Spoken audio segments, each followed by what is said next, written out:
Hello? It's really hot. So let's talk about something really cold.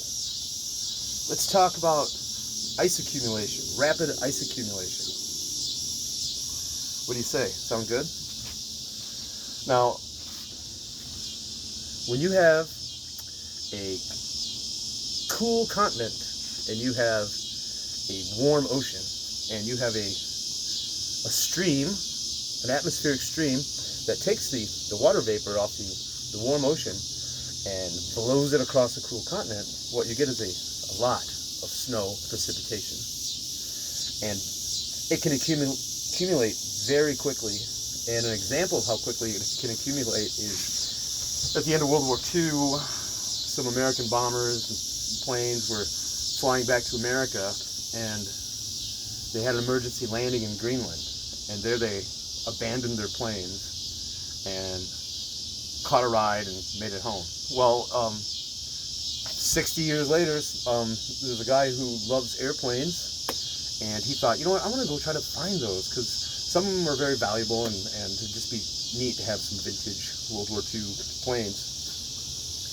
So he went to Greenland, and it took him a long time to find them, but he found them, and he found them almost 500 feet under the snow. So that much snow and ice had buried these planes in just a matter of 50 or 60 years. Isn't that impressive?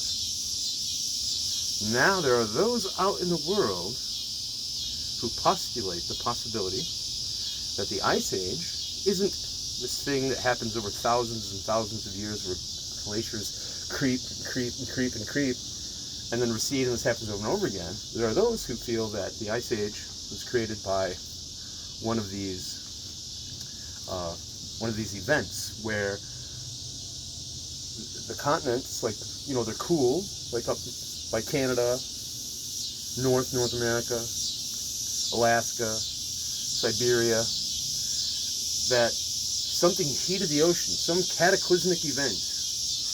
And I heard a particular geologist link it to the flood of 10,000 BC or so, and that along the Pacific, at the bottom of the Pacific Ocean, there was at that time a tremendous explosion of volcanic activity where it created that whole giant mountain range that stretches all the way up and down the Atlantic Ocean, and that this tremendous volcanic event heated the oceans enough to where a tremendous amount of water vapor was released into the atmosphere.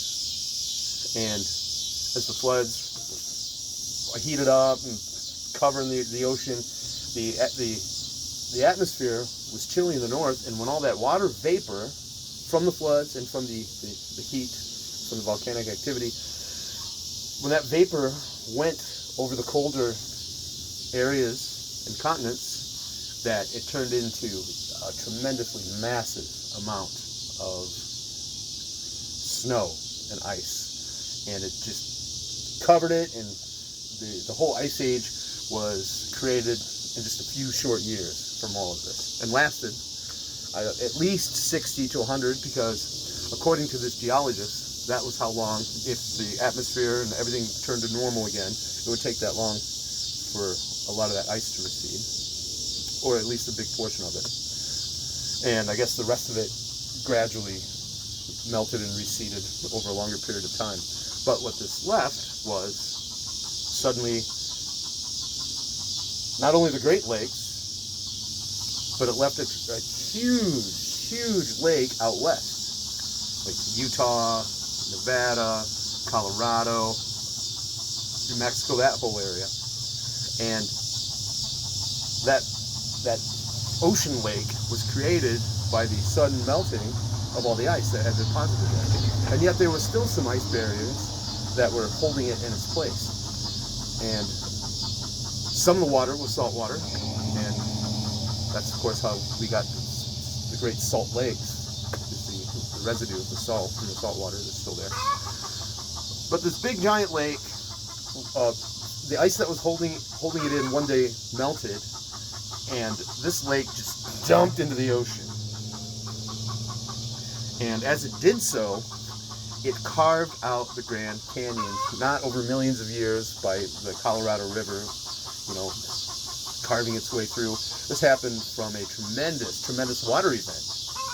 And one of the evidences for this being possible is the strata, the straight, even strata of the layers of sediment that you see on the huge cliffs of the Grand Canyon. If this were over millions of years, this geologist speculates that those lines would not just be those strata would not be so perfectly distinguishable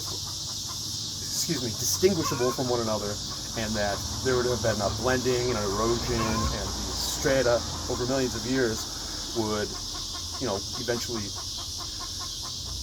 fade into one another, and it would just look a lot different. And another evidence that he said is that whenever you have a lot of water depositing from an area, that as the water rushes, especially when you have an ocean size or a giant ocean lake size amount of water pouring through an area, suddenly it creates a bunch of little vacuum bubbles because behind the debris as it passes over, and eventually with enough pressure and enough movement, these little air pockets, these vacuum bubbles will pop. And when they do, he said it can be, with the right conditions, the equivalent of TNT or dynamite going off.